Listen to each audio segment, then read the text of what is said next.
Aquí se ve el modo brutal.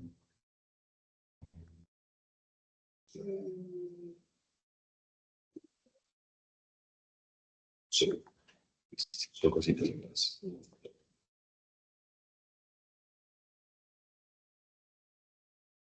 No, depende cómo guardes aquí.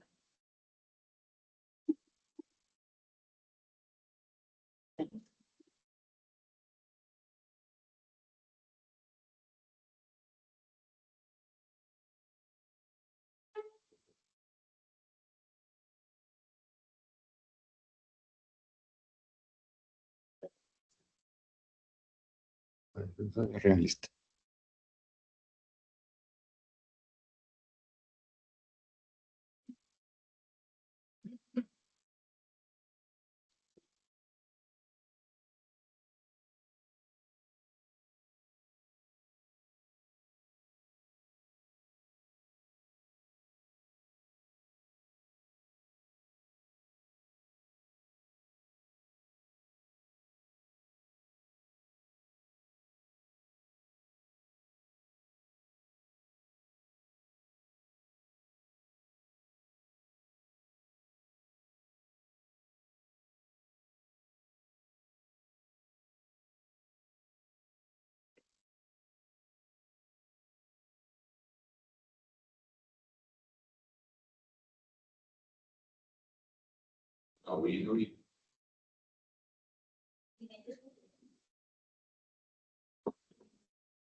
Bueno, buenos días a todos. Pues, siendo las 7, vamos a dar inicio. Mi nombre es Andrés Felipe Vargas, yo soy residente de primer año de reumatología. Y el tema que les voy a hablar el día de hoy se titula Más allá de los glucocorticoides, otras estrategias interarticulares en osteoartritis de rodilla. Entonces es muy importante hablar de la osteoartritis de rodilla debido a que tiene una muy alta incidencia y prevalencia, tiene unos altos costos para el sistema de salud, tiene un importante impacto en la calidad y en la función de vida de los pacientes y adicionalmente tenemos unas opciones terapéuticas limitadas que generalmente no modifican el curso natural de la enfermedad. La Sociedad Internacional para la Investigación de Osteoartritis hace la definición que es un trastorno que afecta las articulaciones móviles, que es caracterizado por estrés celular, degradación de la matriz extracelular, que son iniciadas por micro y macrolesiones que van a activar las respuestas inadecuadas, generalmente de la inmunidad innata. Con respecto a la epidemiología, se menciona, estos son datos de 2020, que aproximadamente un 7.6% de los pacientes a nivel mundial tenían osteoartritis, que es aproximadamente 595 millones de personas. Y se reporta una prevalencia que es más alta en mujeres, aproximadamente de 8.000 por 100.000 habitantes, y algo menor en hombres, como de 5.700 por 100.000 habitantes. Se menciona que ha aumentado un 100% en los últimos 30 años y se prevé que aumente entre 60 a 100% para el 2050. Se ha observado que hay un gradiente norte-sur, es decir, hay mucha más prevalencia e incidencia en los países del norte y menor en los del sur, y también de igual manera que hay mayor prevalencia en los países desarrollados, lo cual puede estar relacionado con una mayor prevalencia de obesidad. Sí, estos son datos acerca de la discapacidad que esto puede generar y la tasa estandarizada de por edad de años vividos con discapacidad, que son los YLD, se menciona que es de 255 por 100.000 personas, y después de los 70 años, esta es la séptima causa de discapacidad más importante y principalmente la osteoartritis de rodilla. Tenemos diferentes factores de riesgo que pueden ser articulares y no articulares, modificables y no modificables. Entonces, con respecto a los articulares no modificables, si un paciente tiene una deformidad articular, como por ejemplo una desilinación articular o una displasia de cadera, tiene mayor riesgo. Y algo modificables como pueden ser lesión de cadera, lesión articular, perdón, inestabilidad articular, una carga anormal de las articulaciones, una actividad física u ocupación que produzca estrés articular o cambios en la composición corporal. Y esto es muy interesante debido a que tanto la obesidad, un síndrome metabólico, como pacientes desnutridos con sarcopenia tienen mayor riesgo de desarrollar osteoartritis. Por eso muchas veces vemos que pacientes que están casi caquéticos o pacientes con índice de masa corporal muy bajos también desarrollan la enfermedad. Entonces, no únicamente tiene que ver con la obesidad. Y el individuo, hay no modificables como puede ser la edad, el sexo, etnia, diferentes factores genéticos, y modificables también como los cambios en la composición corporal, nutrición y dieta, alteraciones metabólicas y también algunas patologías que predisponen a la inflamación sistémica van a generar mayor riesgo de osteoartritis. Esa es una gráfica la cual compara una articulación sana con una articulación con osteoartritis, en la cual una articulación con osteoartritis podemos ver que tenemos unos tendones, ligamentos y músculos que van a estar debilitados y desgastados, una sinovial inflamada de forma episódica, la almohadilla grasa infrarrotunida también puede observarse inflamada y fibrosada, vamos a tener unos meniscos que van a estar desgastados y fisurados, en el líquido sinovial vamos a tener un aumento del volumen del mismo y una disminución de la viscosidad. En la cápsula articular vamos a encontrar que esta va a estar engrosada y un cartílago fibrosado y o destruido.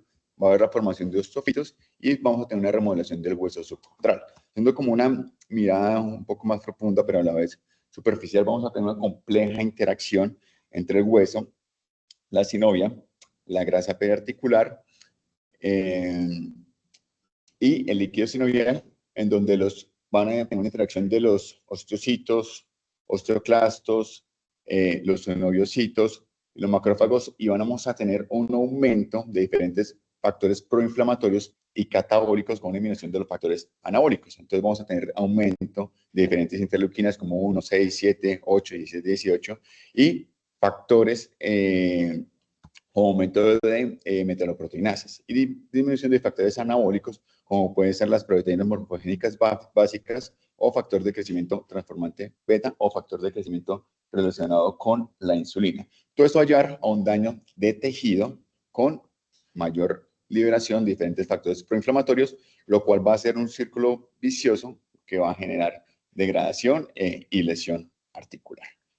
El diagnóstico generalmente se hace con una historia clínica y con radiología. Con respecto a la parte clínica, tenemos diferentes criterios diagnósticos y o clasificatorios que son los de la ACR, que es la americana, EULAR o la británica de NICE, que algunas de estas nos mencionan la edad. ACR nos dice que mayor de 50 años, NICE nos dice que mayor de 45, pero pues todo eso se incluye en algunos de los siguientes, que puede ser un dolor de rodillas, que generalmente se va a ser de características mecánicas, con ausencia o con poca rigidez matinal, generalmente menor de 30 minutos. Vamos a tener algunos que nos mencionan algo de limitación funcional. Y con respecto a los signos clínicos, vamos a tener crepitación, disminución del rango de movimiento, agrandamiento óseo, protuberancias óseas que podemos llegar a observar en los pacientes. También sensibilidad en el margen articular y también ausencia de color local. Por ejemplo, los que están más completos, que son los de la CR, estos son de 1986, son viejos pero tienen una adecuada sensibilidad y especificidad.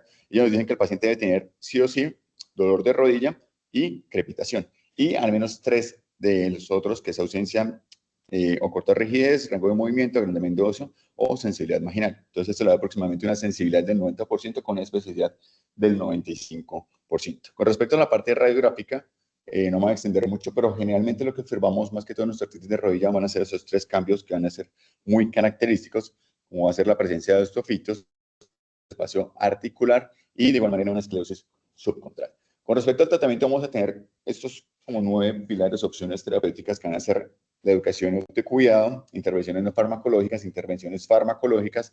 Vamos a tener los tratamientos interarticulares, que es de lo que vamos a hablar el día de hoy, tratamiento quirúrgico, que pronto pues le puede corresponder más a los ortopedistas, algunas intervenciones de medicina tradicional china, suplementos, diferentes sustancias, soportes ortésicos y de igual manera manejo psicológico.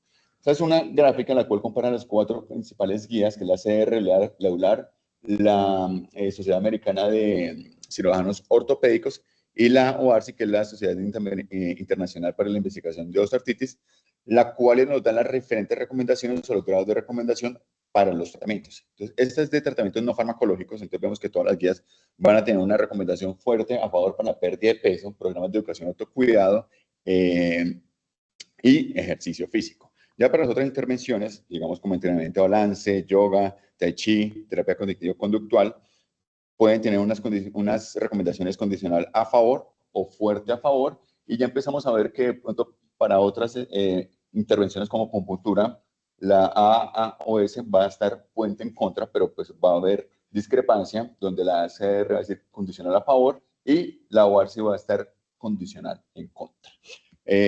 La única recomendación para el tratamiento de una farmacológica de estimulación nerviosa transcutánea lo da la CR, la cual está fuerte en contra. Ya para los tratamientos farmacológicos, vamos a tener estas tres únicamente debido a que las hablar solamente están centradas en tratamientos no farmacológicos. Entonces, los que mayor tienen recomendación fuerte a favor van a ser los AINES orales o los AINES tópicos. Es muy importante enseñarle a los pacientes o, digamos, decirles de alguna manera más segura del uso de antiinflamatorios no esteroideos, y generalmente vamos a preferir los COX-2, los cuales tienen generalmente un menor riesgo de toxicidad gastrointestinal, sin embargo muchas veces se han visto asociados con un aumento de eventos cardiovasculares. Ya con respecto a otros medicamentos como el acetaminofén, como el tramadol, tienen recomendación condicional a favor, observamos que los opioides no tramadol generalmente tienen condicional en contra, y otras sustancias en las que vemos que se utilizan ampliamente en la práctica clínica, como por ejemplo la glucosamina condroitina, la ACR, la AOS, van a estar fuente en contra de lo que se hablaba hace 2 semanas, de la inyección de glucocorticoides. La ACR va a estar fuerte a favor, más que todo para mejoría sintomática o mejoría funcional temprana. Pero observamos algunas discrepancias con respecto con la OARSI, que ellos van a estar condicionados a favor, y la AOS no da como alguna recomendación en específico. Y específicamente en lo que vamos a hablar el día de hoy, con respecto a la inyección de ácido hialurónico, sí vemos unas diferencias muy importantes, donde la ACR va a decir que está condicional en contra, la AOS va a estar fuerte en contra, en cambio la OARSI va a estar condicional a favor. Entonces, ¿por qué hay tanta discrepancia? Pues en esta recomendación ahorita vamos a ver entonces por qué puede llegar a ser eso. Y otras intervenciones como la inyección de factores de crecimiento o plasma rico en plaquetas, la ACR es la única que da la recomendación, y ellos son los que dan la recomendación fuerte en contra para no usar esta terapia, pero pues como había mencionado, se utilizan ampliamente o frecuentemente en la práctica clínica. Estas son 2 tablas que van a mostrar cómo la efectividad de las diferentes intervenciones que sí han llegado a tener una evidencia importante. La tabla de la izquierda va a ser con respecto a la reducción del dolor y la tabla de la derecha es con respecto a la funcionalidad. Entonces vamos a ver que estas medidas no farmacológicas generalmente van a ser las medidas de primera línea que nosotros tenemos que recomendar a los pacientes, pero que en la práctica clínica son las que menos se mencionan. Siempre estamos pensando en darle tratamiento farmacológico al paciente y se nos olvida que ejercicios supervisados, modificaciones del estilo de vida, pérdida de peso son intervenciones que han demostrado tener un impacto importante en la funcionalidad y en la reducción del dolor, pero pues esas son las que uno generalmente no les recomienda, se les olvida recomendar a los pacientes, y son las que los pacientes más les da pereza hacer. ¿Por qué? Porque tienen que desplazarse a diferentes centros, porque tienen que modificar sus estilos de vida, pues esto siempre es diferente. Mucho más fácil que a uno le den un medicamento, se solucionen las cosas y ya. Entonces, si bien son las intervenciones de primera línea, pues generalmente son las que menos se llegan a hacer. Algunas intervenciones como las psicoeducación, vemos aquí que la terapia cognitivo-conductal tiene una reducción del dolor casi igual que la administración de glucocorticoides, casi con una disminución, con una diferencia estandarizadas media entre -2 y -1, con de igual manera con una mejoría funcional significativa. Ya los AINES tópicos no vamos a tener una reducción del dolor importante, sobre todo a corto plazo, pero sí podemos tener un poco de mejoría en la funcionalidad, y se ha observado que los esteroides intraarticulares pueden mejorar importantemente el dolor y mejorar la funcionalidad, más que todo a corto plazo, pero sí con unos efectos adversos a largo plazo que pueden ser, digamos, temidos, que se han discutido, como puede ser aumento de la proyección del desgaste del cartílago articular. Como he mencionado, hay una importante falta de adherencia a las guías. Entonces, las recomendaciones de primera línea se basan en consensos de tratamiento de un alto nivel de evidencia, en revisiones sistemáticas y en guías clínicas, y se menciona que aproximadamente solamente el 6% de los pacientes reciben una combinación de todos los tratamientos recomendados con una importante evidencia, y que solamente 1 de 5 pacientes llega a utilizar todos, digamos, como todas las intervenciones de primera línea. Y hay un amplio uso de terapias de baja eficacia o de bajo nivel de eficiencia. Entonces, por eso es muy importante que hablemos de las terapias inyectables de artritis de rodilla. Entonces, este generalmente es un procedimiento invasivo que va a consistir en la administración directa, o sea, interarticular, de diferentes sustancias. Entonces, pueden ser medicamentos, pueden ser viscosuplementos, terapias biológicas, entre otras. Y el fin que vamos a tener, o lo que en la mayoría de estudios o ensayos clínicos se evalúa, es reducción del dolor y mejoría de la funcionalidad. Entonces, como pros o digamos como cosa positiva que se le acuña a esta terapia, es que puede llegar a tener una mayor concentración del medicamento o de la sustancia dentro de la articulación y así ejercer un mayor efecto y limitar la exposición sistémica. Pero algunos efectos adversos pueden ser una exacerbación del dolor paradójica en la parte inicial o infecciones. Sin embargo, esas infecciones se reportan de manera muy rara. Son efectos adversos que si uno realiza una correcta asepsia, antisepsia y un correcto procedimiento, pues van a tener unas tasas muy bajas de 40 a 100, entre 10 a 40 por cada 100.000 procedimientos. Entonces son tasas de infecciones pues, muy bajas. Entonces estas son las 4 más importantes a las que más se han llegado a estudiar, que son los glucocorticoides, pero también el ácido hialurónico, el plasma rico en plaquetas y las células madres. Vamos a hablar de estas 3 últimas principalmente, sobre todo el ácido hialurónico, que es como el que observamos que tiene como las recomendaciones de las diferentes guías como más discrepantes. Pero hay una gran cantidad de estrategias que se han intentado utilizar de fase experimental en modelos experimentales o ya en etapas clínicas tempranas, como puede ser la proloterapia, terapia con ozono, antifactor de crecimiento de nervio, célula mononuclear de médula ósea, colágeno hidrolizado, toxina butolínica, también haloglóbulos de cartílago, lípidos bioactivos o exosomas, la inyección directa de factor de crecimiento de transformante beta o factor de crecimiento insulínico 1 o inyección de nanopartículas. Sin embargo, pues estos tienen un muy bajo nivel de evidencias, son estudios que son muy heterogéneos y que la verdad no muestran alguna diferencia estadísticamente significativa o clínicamente significativa.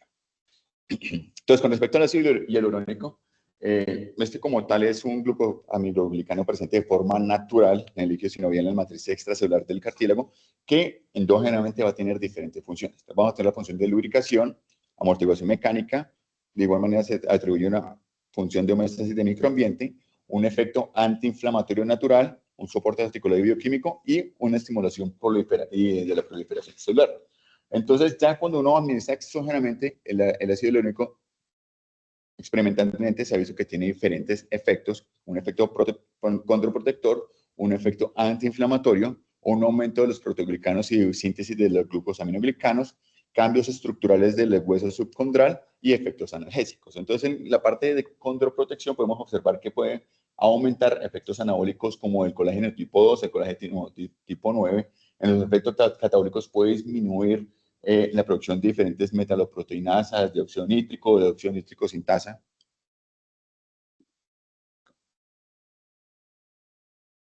Óxido nítrico sintasa. En la parte antiinflamatoria, una disminución de diferentes citoquinas proinflamatorias, quimioquinas, y un aumento de la producción de citoquinas antiinflamatorias, lo cual va a hacer que todo esto tenga una disminución de las metaloproteinasas, también de la un tipo de metaloproteinasa, COX-2, la prostaglandina E2 y también el óxido nítrico.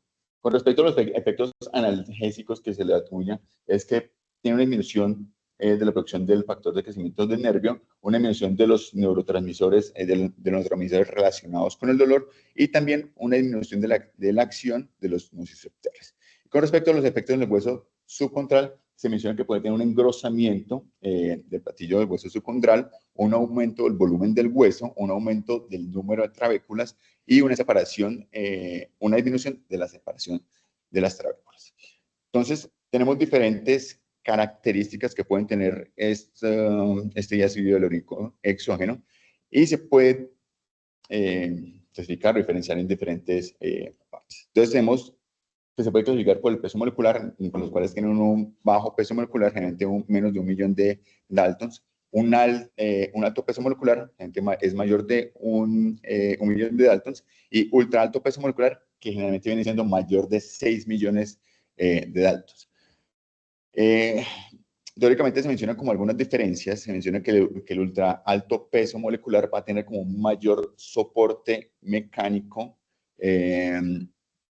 pero un menor efecto biológico, como con los efectos antiinflamatorios, que les había mencionado previamente, más que todo ejerce como una acción mecánica, y que los de bajo peso molecular van a tener una menor acción biomecánica, pero con un mayor efecto biológico. Eso es, digamos, como lo que la teoría se llega a mencionar, que pueden ser diferentes con respecto al peso molecular.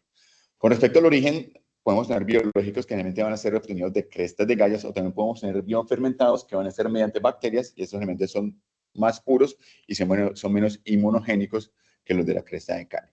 Con respecto a la modificación química, vamos a tener lineales que van a ser no reticulados, los reticulados que pueden ser también, pues, se llaman entrecruzados, y hay diferentes combinaciones que se han estudiado, que puede ser con sorbitol, manitol, lidocaína, plasma rico en plaqueta, glucocorticoides e incluso diclofenaco. Van a haber diferentes esquemas, hay esquemas de monodosis, esquemas anuales, hay esquemas de 3 dosis que generalmente son una dosis semanal por 3 semanas, y hay esquemas de 5 dosis que van a ser semanal por 5 semanas. Y hay diferentes criterios de seguimiento de los estudios que pueden ser a corto plazo, hasta las 12 semanas, mediano plazo hasta los 6 meses, o largo plazo, 12 meses o 6 meses. Entonces, como vemos, hay diferentes características, lo cual se usan muchas moléculas diferentes en la práctica, en la clínica, en los estudios, y esto también, tantas características diferentes, puede hacer que los estudios sean heterogéneos y que tengan diferentes, digamos, como que sea muy diferente, pues que sea difícil compararlos entre ellos. Entonces vamos a hacer una revisión de esta revisión sistemática y metaanálisis que es publicada en British Medical Journal en 2022. Este incluye 25 grandes ensayos clínicos comparados con placebo, con un total de 9.423 pacientes. Y evaluó 3 cosas principales. El dolor, que ellos lo midieron más que todo con una escala visual análoga, también con la escala visual análoga al caminar, o con el WOMAC Pain, que es un score específico para artritis de rodilla. La funcionalidad ellos lo evaluaron con el WOMAC Function y también con el Lequesne Index, y evaluaron los efectos adversos serios. Entonces, con respecto al dolor, en los 24 ensayos clínicos, con más de 8.600 pacientes, se encontró que había una reducción con una diferencia estandarizada media de menos 0.08, con un intervalo de confianza que puede ir de menos 0.15 hasta menos 0.02, con una P estadísticamente significativa. Entonces, ¿qué puede significar una diferencia estandarizada media de menos 0.08? Entonces, generalmente en la escala visual análoga, una desviación estándar o un cambio significativo puede ser de 2 puntos. Una diferencia estandarizada media de menos 0.08 significa una reducción de 0.08 desviaciones estándar, lo cual, pasándolo a la escala visual análoga, vendría siendo 0.16 puntos de la escala visual análoga. Es decir, un efecto muy, muy, muy bajo. Entonces, digamos, si ponemos del estudio, tenemos un paciente, muchos pacientes que nos dicen que tuvieron una escala visual análoga de 9 puntos, se le administra el ácido hialurónico. Después de eso, algunos van a tener una reducción, pero pues en total vamos a tener un pasar de 9 a 8.84. Entonces va a ser una reducción, la verdad, prácticamente imperceptible. Algunos pacientes por efecto placebo, pues obviamente nos van a decir que tuvieron mejoría clínica, pero pues el conglomerado de los estudios, una reducción estadísticamente significativa, pero que vemos que en la práctica clínica no sería de importancia. Con respecto al dolor, ellos acá en esta tabla intentaron separarlo con respecto a las características de los ensayos, si tienen alto riesgo o bajo riesgo, a los estudios que no eran, a las características de las publicaciones. Entonces podemos observar que generalmente en los estudios de alto riesgo, de sesgo, son aquellos estudios que van a tener un intervalo de confianza mucho más amplio, como por ejemplo lo que podemos observar acá, y acá, donde tenemos un intervalo de confianza muy amplios, pero que generalmente van a ser estadísticamente no significativos.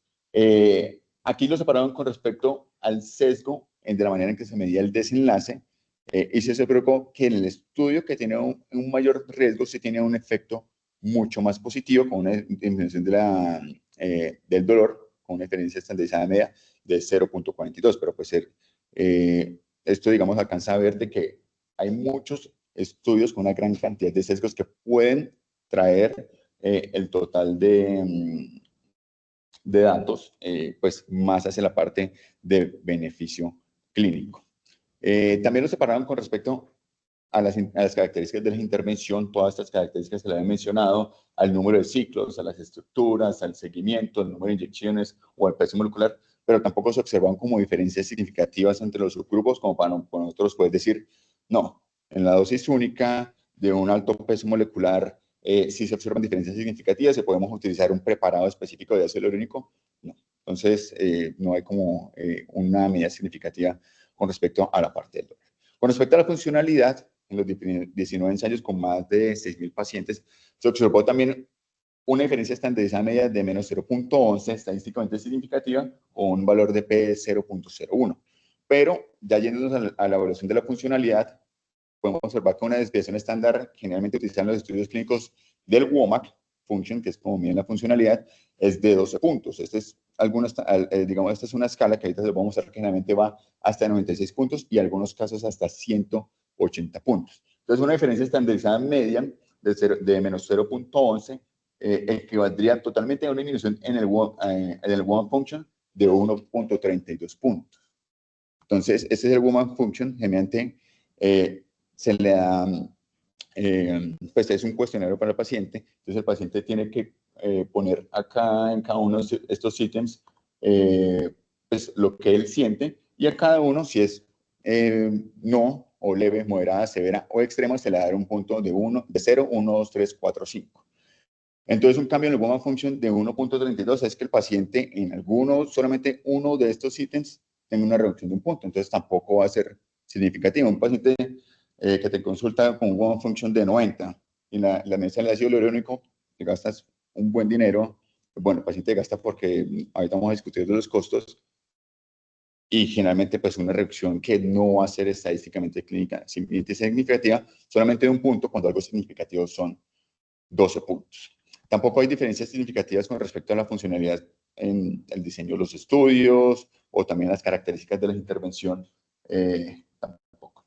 Con respecto a los efectos adversos serios, ellos los incluyen o los reportan como aquellos que resultaron en hospitalización, prolongación de la estancia hospitalaria, discapacidad persistente o mayor, anomalías congénitas en descendencia o eventos que pusieran en riesgo la vida o la muerte también del paciente. Entonces, la parte final es que nos termina diciendo el metaanálisis de que sí termina aumentando los efectos adversos con un riesgo relativo de 1.49, con una P estadísticamente significativa y no cruza el 1.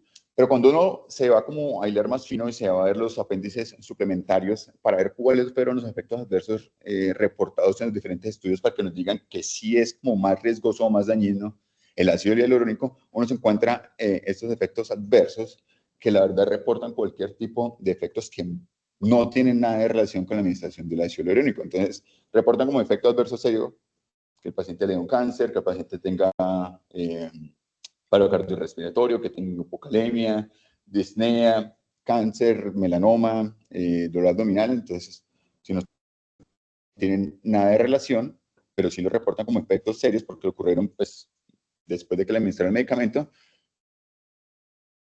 pero no tienen pues, importancia. Digamos, este es un estudio del 2012, en cambio este es otro estudio del 2021, también, digamos, puntúa como efectos adversos serios, aterosclerosis, neumonía, fractura de radio, desarrollo de diabetes tipo 2, diferentes cánceres, y sí acá en un paciente menciona que hay un desgarro ligamentario. Pero en el resto de estudios, en el apéndice suplementario, no se reporta ningún paciente que haya desarrollado artritis séptica secundario a esto.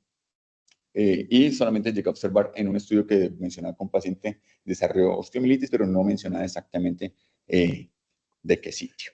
Este es otro revisión sistemática y metaanálisis, ya este fue publicado en el presente año, y este lo que analizó fue todas las intervenciones disponibles en rodillas y todas las intervenciones inyectadas. Incluye 57 ensayos clínicos comparados con placebo con un total de 22.795 pacientes. Entonces ellos tuvieron también diferentes desenlaces de eficacia primario, el dolor a las 12 semanas, y secundario, la funcionalidad de los pacientes, el cambio funcional. Y la seguridad, el primario ellos lo midieron con abandono del tratamiento, el secundario con efectos adversos locales, sistémicos o cualquier tipo de suspensión del tratamiento. Ellos usaron como una escala jerárquica, porque en los diferentes estudios se puede utilizar más de solamente una escala para evaluar dolor o evaluar funcionalidad. Entonces, la que ellos, digamos, de manera jerárquica, analizaban si en el estudio había más de dos, era generalmente la escala visual análoga, y el segundo el dolor a caminar, o el tercero también el WOMAC pain. Y con respecto a la funcionalidad, finalmente el score funcional global de osteoartritis, de segunda la discapacidad para caminar, o de tercero el Bowman Functional Score.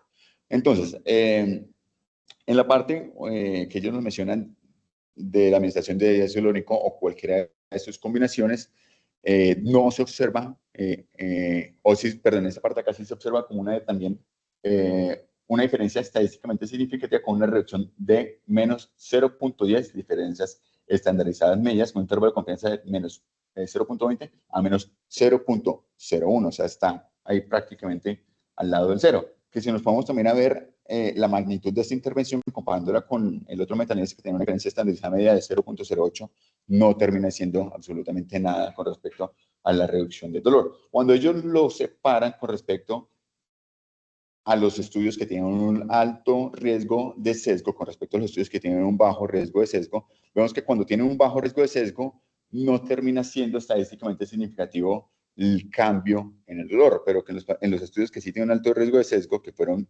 más estudios, 26 estudios, sí se observa una diferencia estadísticamente significativa, pero que igual clínicamente no viene siendo apreciable, con una diferencia estandarizada media de menos 0.14. Y tampoco hay diferencia significativa en las otras preparaciones que mencionaban de ácido hialurónico, diclofenaco o ácido hialurónico con triamcinolona. Con respecto a la fusión física, ellos lo separaron de igual manera acá con respecto al riesgo de sesgo, y se observa que en todos los ensayos hay una diferencia estandarizada media estadísticamente significativa, pero cuando incluimos solamente o analizamos solamente los estudios con bajo riesgo de sesgo, que es este verde acá, no hay una diferencia estadísticamente significativa. Y que de igual manera en los pacientes, en los estudios con alto riesgo de sesgo, igual que en los otros, sí se observa una diferencia significativa, pero igual con un beneficio clínico que no sería perceptible o no sería de importancia. Con respecto a los efectos adversos, yo sé que esta es una tabla un poquito pesada, pero nos vamos a centrar acá en la parte de ácido hialurónico, pero la conclusión es que no se encuentra en este metaanálisis que el ácido hialurónico o sus preparaciones tengan un aumento de los efectos adversos, ya sean locales o ya sean sistémicos. ¿Hay algunos datos o hay alguna información que menciona que retrasa el reemplazo o la cirugía de rodilla? Este es un estudio de Plus One que es más que todo un estudio basado en una base de datos de Estados Unidos con más de 180,000 pacientes. Entonces ellos analizaron una corte que no se colocaba ácido hialurónico y las diferentes cortes que se le habían colocado ácido hialurónico, y los separaron según los ciclos de inyecciones de ácido hialurónico que se le había colocado al paciente. Entonces, comparando como tal, digamos de manera principal, la cohorte que no se le aplicó ácido hialurónico con la cohorte que sí se le aplicó ácido hialurónico, vemos acá que se puede llegar a observar una diferencia mediana y media con respecto al tiempo en el que el paciente fue llevado a cirugía. Bueno, entonces, por ejemplo, acá una mediana de 114 días, en cambio en el grupo que se le administró ácido hialurónico fue 484 días, con una P estadísticamente significativa.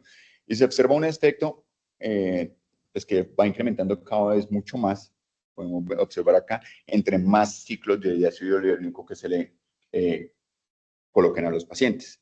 Pero entonces uno se pone a pensar o analizar, ¿y será que a estos pacientes no se les retrasaba la cirugía porque estaban intentando otras estrategias que la verdad no tenían, digamos, como diferente sustento clínico de mejoría de funcionalidad?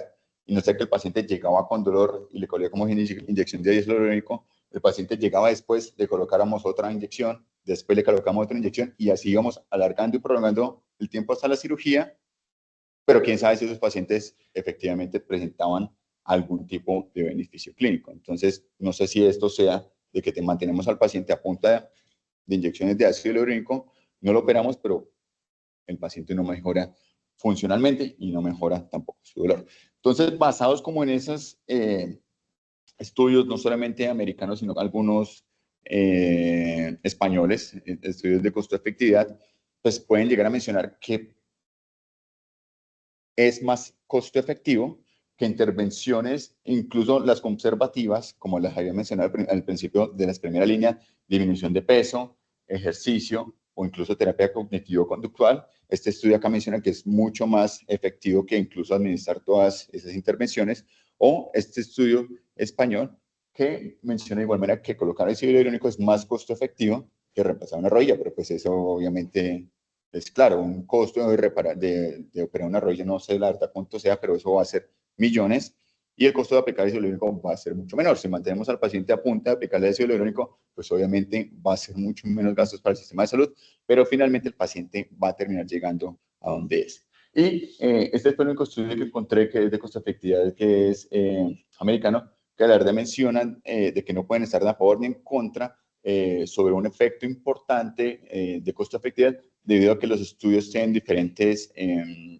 intervenciones y no se pueden comparar entre sí. Entonces, con respecto los costos en Colombia, me puse a investigar un poquito. Esto obviamente no está incluido en el plan de beneficios de salud y encontré dos presentaciones que uno puede comprar de internet, la cual acá es una que llama Sysbic One y Lano, que la ampolla únicamente cuesta 1.600.000, y la otra que es Yoran One, que una ampolla cuesta 746.000. El primero tiene un componente que es ácido hialurónico, que es entrecruzado, como he mencionado al principio, y el segundo es un derivado del ácido hialurónico que también es cruzado. El origen del primero es biofermentado y el segundo es de cresta de gallo, y la concentración es de 20 miligramos mililitro, y la segunda es de 8 miligramos mililitro. Entonces, si queremos aplicarle ácido hialurónico a un paciente, tenemos que decirle que compre o este medicamento de 750.000 pesos o este de 1.600.000 de manera particular, que lo traiga a consulta, y también le cobramos pues adicionalmente la infiltración.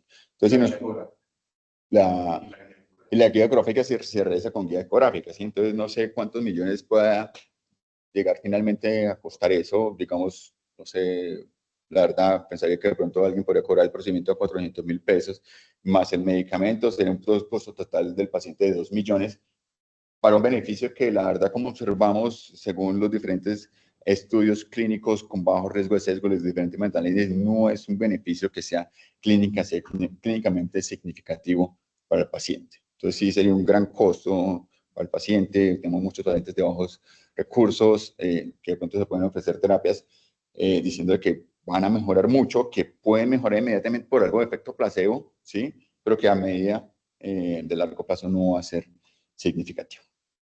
Entonces, eso con respecto al ácido hialurónico. Vamos a hablar del plasma rico en plaquetas. Entonces, la definición del plasma rico en plaquetas es que sea digamos, un suero, un plasma que tenga una concentración absoluta de plaquetas mayor a 1.000.000, pues puede ser 1.000.000 de plaquetas por microlitro, o al menos aumentado 5 veces la concentración de plaquetas con respecto al valor basal.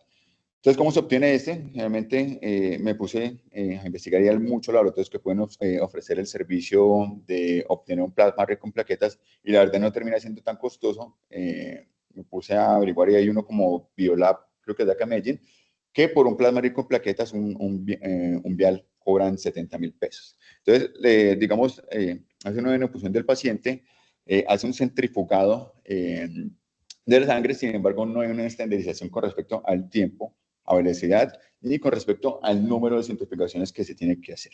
Posteriormente, se intenta separar la parte del plasma del resto del componente sanguíneo, de los leucocitos o eritrocitos.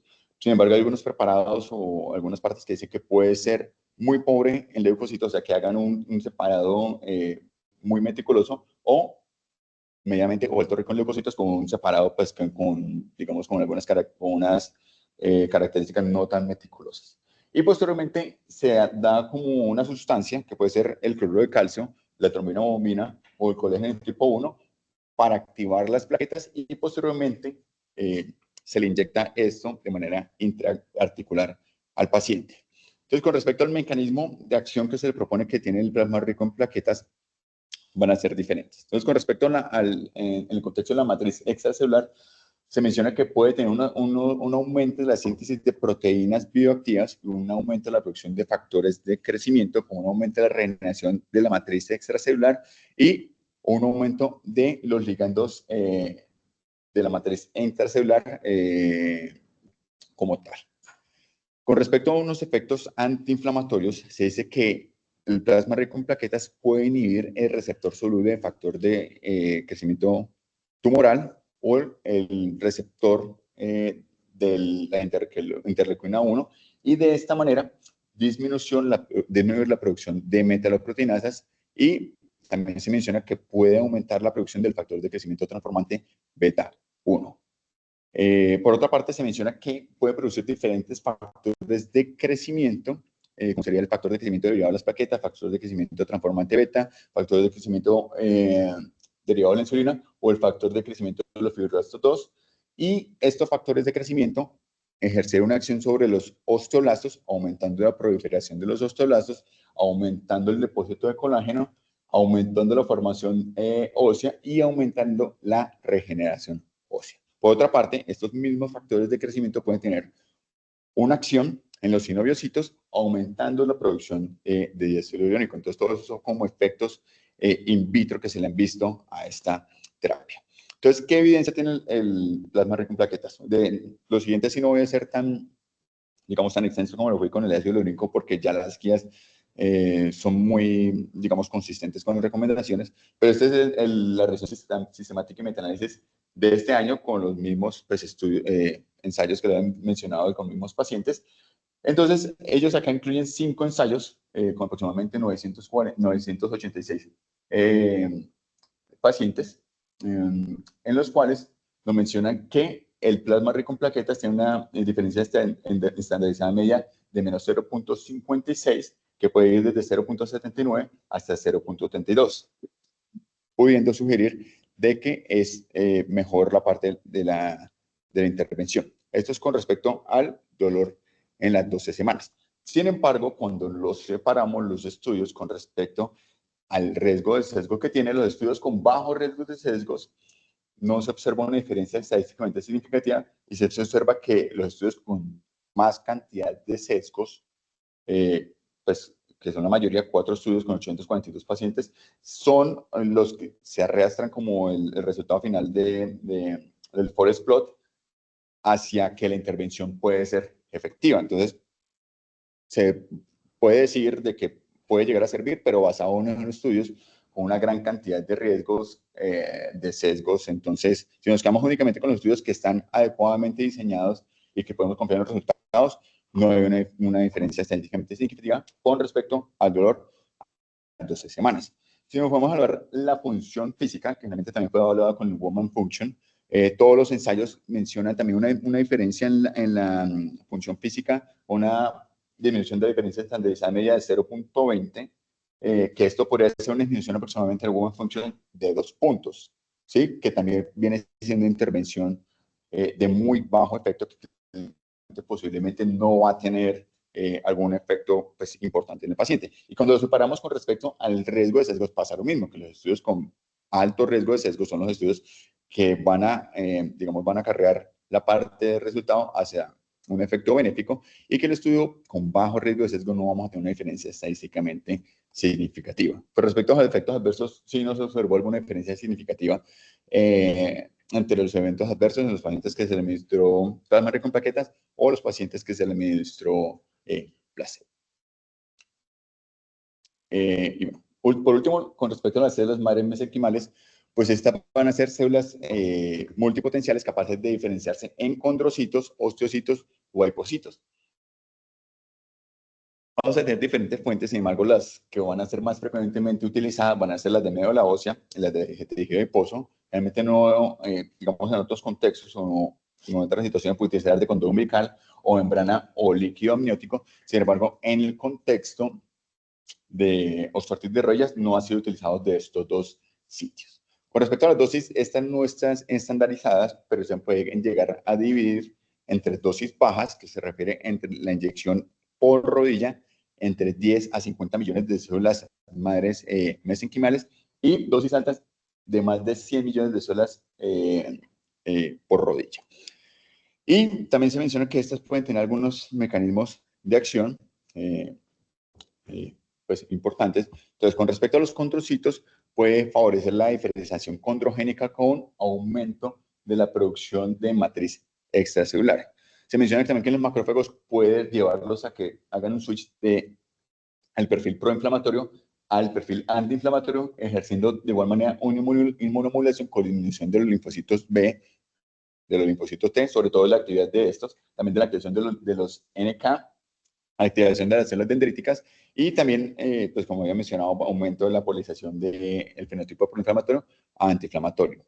Se menciona que puede tener también una relación en que estas células madres mesenquimales pueden liberar algunas vesículas extracelulares, lo cual las vesículas extracelulares van a tener un efecto de estimulación sobre las proteínas de matriz extracelular, y se mencionan algunos efectos paracrinos con aumento de la producción de factores de crecimiento, factores antiinflamatorios, factores anticatabólicos y también factores que van a favorecer la remelación de la matriz extracelular, lo cual va a hacer que tengan como un efecto benéfico o un efecto regenerativo, pues que prácticamente es para lo que se utiliza en ese contexto y también en los otros contextos de medicina. Entonces, con respecto a la eficacia, esta es una revisión sistemática y meta-análisis de un grupo chino que fue publicado en febrero de este año, hace 2 meses, y este incluye 8 ensayos clínicos controlados comparados con placebos con 22.795 pacientes. Entonces, estos son los estudios. Obviamente vemos que la mayoría de los estudios van a ser de Corea o de China, sin embargo, es alguna de Australia, de España. Todos son ensayos clínicos aleatorizados. Obviamente, pues todos estos pacientes van a tener una edad mayor, en general mayor de 60 años. Y con respecto al tipo de células, la mayoría de estudios evaluaron las de adipocitos, que van a ser las que están marcados con el ADMSC, y solamente 3 evaluaron células mesenquimales de médula ósea. Tuvieron diferentes seguimientos, pero realmente fueron hasta los 6 o 12 meses, y como podemos observar acá, las dosis de las células variaron pues significativamente entre los estudios, y no podemos observar como que algún estudio haya repetido la misma dosis que alguno otro estudio. Y con respecto a los desenlaces, pues también hablamos como los mismos desenlaces en los que he mencionado previamente, que es la escala visual análoga del dolor, el WOMAC, y acá también añaden también que es como la parte de la funcionalidad de osteoartritis de rodilla, que puede ser el COS. Con respecto al riesgo de sesgos de estos estudios, el meta-análisis lo coloca de esta manera, y podemos observar que sobre todo este estudio de FREITAC de 2019 tenía un alto riesgo de sesgos con respecto a sesgos de rendimiento y sesgos de detección. Y en algunos otros estudios se alcanzó a detectar un riesgo no claro de sesgos, como por ejemplo para selección, para rendimiento, para seguimiento o de igual manera para el sesgo de reporte. Entonces, evaluando los forest plot, estos son los diferentes forest plot del WOMAC a los 6 meses, y están separados con respecto al, digamos, como al subscore o a la parte de dolor, que es el subscore de rigidez, y el subscore de funcionalidad y el score total. Entonces, si nos vamos a ver, tanto en todos los grupos, como en la parte del dolor, rigidez, funcionalidad o el total, los forest plots pues, van a ir hacia la parte de estadísticamente significativa o a que es favorable la mental. Y si nos podemos ver desde la parte global, pueden haber cambios del base score totalidad de 7.44 puntos. Ellos sí lo colocan como tal un cambio de puntos, que es una intervención numéricamente mucho más importante que las otras que había mencionado, que en ácido hialurónico puede ser de 1.32 y plasma rico en plaquetas en los estudios de alto riesgo de sesgo podría ser hasta 2 puntos. En cambio, podemos observar que un cambio de 7.44 puntos, si no es un cambio significativo, como había mencionado que era de 12 puntos, en el WOMAC, pues es mucho más importante que las otras intervenciones que no tienen un cambio, pues. Cuando hablamos del WOMAC a los 12 meses, sí observamos que el efecto a los 12 meses ya tiene, digamos, una pérdida del efecto y que el efecto con respecto al dolor sí es estadísticamente significativo, pero tenemos un cambio muy mínimo, solamente un cambio de 1 punto. Con respecto a la parte del cambio de rigidez, tenemos un cambio de 0.65 puntos, que no es significativo. Con respecto a la función, no observamos un cambio significativo, no hay diferencias significativas, pero a los 12 meses, la parte global del cambio, sí tenemos un cambio mucho mayor que a los 6 meses, con una diferencia o una reducción del WOMAC de 10.31 puntos, pero nos podemos observar que, de que este resultado tiene un alto, pues una alta heterogeneidad de 77%, realmente se considera muy alta cuando es mayor de 75%. Y si ponemos a observarnos el estudio de FEITAC, que es el estudio en el que más se observaron como riesgos de sesgos detectados, sobre todo a la selección y al rendimiento, es el estudio que más tiene efecto positivo y que podemos observar que como que jala el resto de resultados hacia la parte positiva, porque el resto de estudios en la parte global no hay diferencias significativas. En cambio, este tiene un cambio en el WOMAC de 28 puntos, que puede ser tanto de 17.97 hasta 39. Es un efecto muy grande y que es muy separado de todos los otros estudios y que, digamos, coincidencialmente es el estudio que más sesgos o mayor riesgo de sesgos tiene. Con respecto a las dosis, cuando ellos separaron las dosis bajas de las dosis altas, se observaron que las dosis bajas no tenían como alguna diferencia estadísticamente significativa y que las dosis altas eran, ese subgrupo de las dosis altas sí era el que tiene diferencia estadísticamente significativa, con un cambio en el WOMAC de 8.14, pero con una muy alta heterogeneidad. Y acá observamos de nuevo, pues acá está este estudio de Freiman de 2019, pero sí podemos observar algunos otros estudios, como por ejemplo el de Lee o el de Kim, en el cual ya observamos que también tiene algunos resultados positivos y no solamente el estudio de Freitag el que jala todos los resultados. Este es con respecto al WOMAC a los 6 meses y con respecto al WOMAC a los 12 meses también se observa la misma tendencia que los grupos o los estudios que se administran altas dosis de células tienen un cambio significativo en el WOMAC, acá este fue de 14.25, con una muy alta heterogeneidad, pero pues acá vemos otra vez pues que aparece este estudio de Freitag como que es quien llega a correr todos los datos hacia a favor de la intervención. Ya en la parte de la fuente, los estudios que tenían la fuente de células mesenquimales de origen adiposo eran los que tenían una diferencia estadísticamente significativa, ¿sí? Tanto con el WOMAC a los 6 como a los 12 meses, siendo los 12 meses muy heterogéneo y otra vez siendo arrastrados los resultados por el estudio de Freitag. Y no hubieron cambios significativos con respecto a la seguridad, mostrando la misma tasa de cantidad de efectos adversos en diferentes grupos. Entonces, eso era lo que quería traerles para el día de hoy. Básicamente me centré en 3 intervenciones principales. Entonces, en el de ácido hialurónico, que como menciono, los diferentes estudios sí han mostrado estadísticamente significativo un cambio en los scores, pero que eso en la práctica clínica no se vendría viendo reflejado en un cambio positivo para los pacientes y que en el contexto de nosotros considero que podría ser un costo para el paciente, pues lo tiene que suplir el paciente muy elevado con una funcionalidad que no sabemos o que al menos la evidencia nos dice que no le va a ayudar de manera importante. Con respecto al plasma rico en plaquetas, pues no, tampoco lo recomendaría. Y con respecto a las células mesenquimales, la mayoría de los estudios vienen siendo del 2021 para adelante.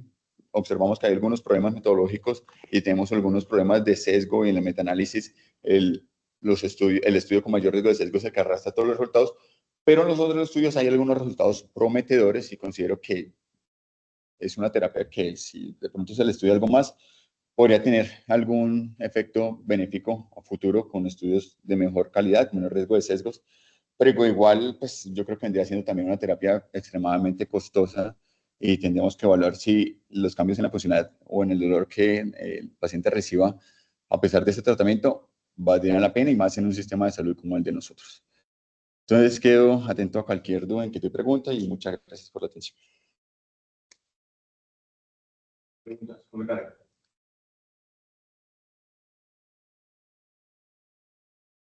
Vale. Bien.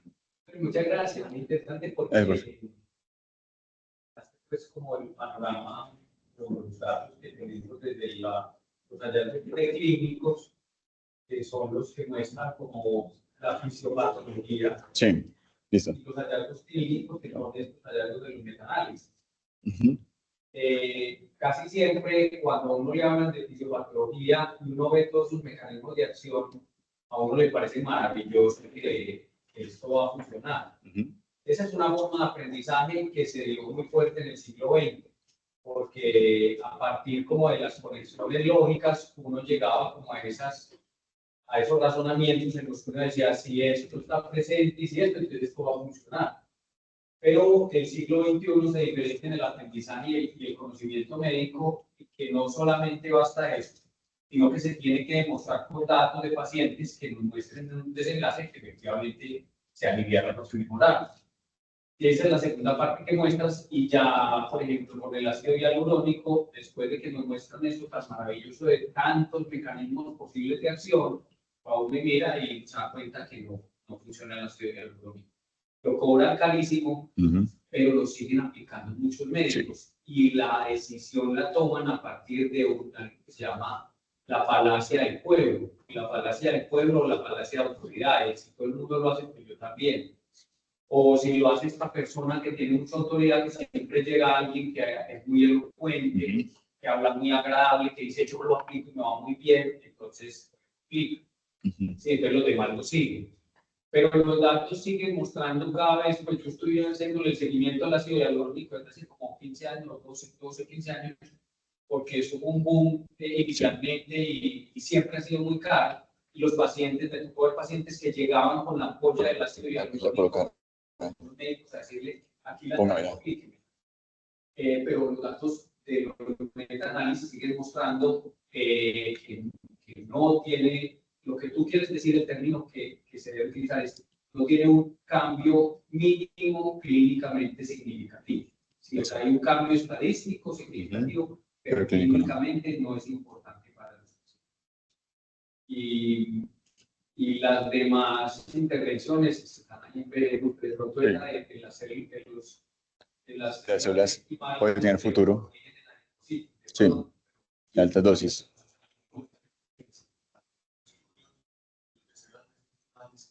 Más ácido hialurónico y particular, pareciera que no publicar ninguno de esos. En este metaanálisis no hay. Si uno se pone a buscar como estudios de cosas combinadas, hay la verdad de todo. Hay de todo combinado, que combinan glucocorticoides con ácido hialurónico, con plasma rico en plaquetas. Hay algunas cosas que dan positivas, pero hay otras cosas que no. Pero, digamos, intentar ver como los estudios que tenían la mayor cantidad de evidencia con lo más como posible con respecto a las intervenciones. Yo tengo la duda que el ácido hialurónico sí está en el post del bebé. ¿Sí? Tengo mi duda, acá de buscar en el post complete, pareciera que sí, pues es la página web. Ok. Yo busqué y no encontré la verdad. Ok. Listo. Voy a buscar mejor entonces. Que no he logrado responder especialmente la ácido hialurónico. Cuando se hace una intervención, estético, uno de los riesgos de una enfermedad de una enfermedad ayudar. Y esa pero no la recepción. No lo... Técnicamente una buena respuesta inmune aparentemente, pero yo no sé si está llegando a sacar eso. No leí eso, la verdad, profe. No. los estudios que hacían seguimiento eran de 12, lo que máximo que encontré fue los 3, 4 años, y no mencionaban nada de eso. No, yo creo que no se ha tenido en cuenta. Sí. Pero no leí, tampoco se me ocurrió, la verdad. ¿Por qué lo digo? Porque yo creo que también dentro de mi ignorancia creería que en algún también se puede convertir en un factor determinante del síntoma desde la perspectiva pues, de lo que sabe con una de asma. ¿Cierto? Es decir, hay algo ahí que aún no conocemos. ¿Cierto? Si somos que plantea el usuario, la dirección de la recomendación con los seguros es que estadísticamente sirve. ¿Cuánto se mantiene o no se mantiene? O el depende no lo vamos a sufrir porque ya lo vamos a ir. Y es altamente probable que usted entre el grupo de los marinos, ¿cierto? Es decir, de los que desconfiamos de esas estrategias terapéuticas, ¿cierto? Que desde el punto de vista médico y del tercer nido, yo soy capaz de cobrarle pues yo más venga, $1 millón de pesos, te va a dar $1 millón de pesos. Bueno, que no va a ser muy poquito. Sí. Entonces, si lo ve aquí, sí, voy a buscar eso porque sí, no lo he pensado. Gracias. Ah, sí, la proloterapia.